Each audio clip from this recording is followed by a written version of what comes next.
अस्सलाम वालेकुम। इल्म की शमा में आज की इस कीमती वीडियो में आपको ज़मज़म के कुएं की ज़ियारत कराऊंगी और साथ ही साथ ज़मज़म वेल के बारे में बहुत सारी मालूमात दूंगी कि जिससे आप अभी तक वाकिफ़ ही नहीं होंगे। वो मशीनें भी दिखाऊंगी कि जिससे पानी कुएं से खींचा जाता है और साथ ही इस वीडियो में हुज़ूर पाक सल्लल्लाहु अलैहि वसल्लम के घर मुबारक की भी ज़ियारत शामिल है। इसलिए इस वीडियो को मुकम्मल देखें ताकि मुकम्मल मालूमात हासिल कर सकें। हम 2019 में हज पर गए थे और बहुत आज़ादी के साथ हर जगह की ज़ियारत की थी, लेकिन अब ऐसा मुमकिन नहीं रहा। वबाई अमराज ने हर चीज़ महदूद कर दी है। आपको वहाँ जाने दिया जाएगा या नहीं, इसका मुझे इल्म नहीं है, लेकिन आप इस वीडियो में ये सब कुछ बहुत करीब से देखकर ज़ियारत कर सकते हैं। ज़मज़म वेल खाना काबा से तकरीबन 20 मीटर या फिर 66 फीट मशरिक में वाक़ है। सऊदी जियोलॉजिकल सर्वे में एक Zamzam studies and research centre है जो अच्छी तरह से तकनीकी खसूसियात का तज्ज़िया करता रहता है। पानी की सतह की निगरानी हाइड्रोग्राफ के ज़रिए की गई थी, जो कि हालिया दिनों में एक डिजिटल मॉनिटरिंग सिस्टम में तब्दील हो चुका है।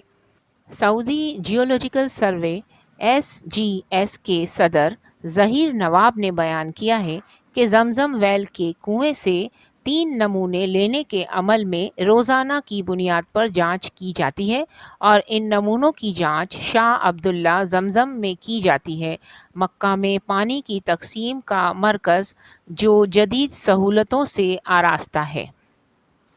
आबे ज़मज़म की रिसर्च के अंदर जो चीज़ें पता चली हैं, मिनरल कंसंट्रेशन जो मालूमात हुई है, किंग सऊद यूनिवर्सिटी की जानिब से ये रिपोर्ट सामने आई है जो इस वक्त आपके सामने है। आप मुलाहिज़ा फरमाइए कि इसमें सोडियम, कैल्शियम, मैग्नीशियम, पोटाशियम और क्लोराइड, फ्लोराइड, इसके अलावा नाइट्रेट और सल्फ़ेट के कितने उनसर इसमें शामिल है, पूरा चार्ट आपके सामने इस वक्त मौजूद है, आप देख सकते हैं। तो ये किंग सऊद यूनिवर्सिटी की रिपोर्ट है जो कि इसके अंदर जितने मिनरल्स शामिल हैं, असल में मिनरल वाटर तो आब ज़मज़म ही है, जिसमें पहाड़ी मिनरल्स एक ख़ास मिकदार में अल्लाह पाक ने शामिल कर दिए हैं।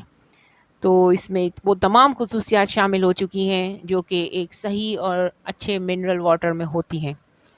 इस वीडियो में मैंने आपको बहुत सारी चीज़ें बताने की कोशिश की है, लाइक तो बनता है एक। इस वीडियो में एक झलक हल्की सी मेरी भी आ गई है, मैंने हटाई नहीं है क्योंकि सिर्फ़ एक ही झलक है।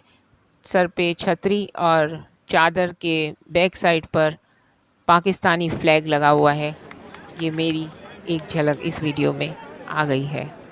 हुज़ूर पाक सल्लल्लाहु अलैहि वसल्लम का घर मुबारक इस वक्त आप देख रहे हैं। ये जो बिल्डिंग नज़र आ रही है, यहाँ पर हुज़ूर पाक सल्लल्लाहु अलैहि वसल्लम का घर हुआ करता था और इसकी जगह पर अब मदरसा और लाइब्रेरी बना दी गई है, जहाँ पर बच्चे अपने तालीम के हुसूल के लिए आते हैं। लेकिन ज़ायरीन के लिए ये बंद है और लोगों को इस तरह से आम इजाज़त नहीं है कि ये अंदर जा सकें, लेकिन बाहर से हम इसकी ज़ियारत कर सकते हैं। ये जो जगह है, ये ज़मज़म के कुएँ के बिल्कुल साथ ही बनी हुई है और यहाँ पर हम जब ज़मज़म के लिए आए तो यहाँ पर हमको ये बिल्डिंग भी नज़र आई जो हुज़ूर पाक सल्लल्लाहु अलैहि वसल्लम की रिहाइशगाह पर बनाई गई है। साथ ही साथ इस वीडियो के अंदर वो बातचीत जो कि उस टाइम हमारे दरमियान लोगों के दरमियान हुई थी, वो भी आपको इस वीडियो में नज़र आएगी। लिहाजा अब देखिए कि किस तरह से लोग आपस में बातचीत कर रहे हैं और ज़मज़म का वो कुआँ जहाँ पर लोग पानी पीने के लिए आते हैं, इस कुएं के डायरेक्ट कनेक्शन इस सबील के साथ हैं जहाँ पर इस वक्त हम मौजूद हैं और इस सबील के अंदर जो पानी है वो डायरेक्ट ज़मज़म के कुएं से आता है और ये गोल टाइप की सबील बनी हुई है। यहाँ पर डायरेक्ट ज़मज़म के कुएं से पानी आता है और लोग यहाँ पर से ज़मज़म डायरेक्ट भर सकते हैं। बाकी इसके अलावा मस्जिद हरम शरीफ वगैरह में भी पानी यहीं से सप्लाई किया जाता है।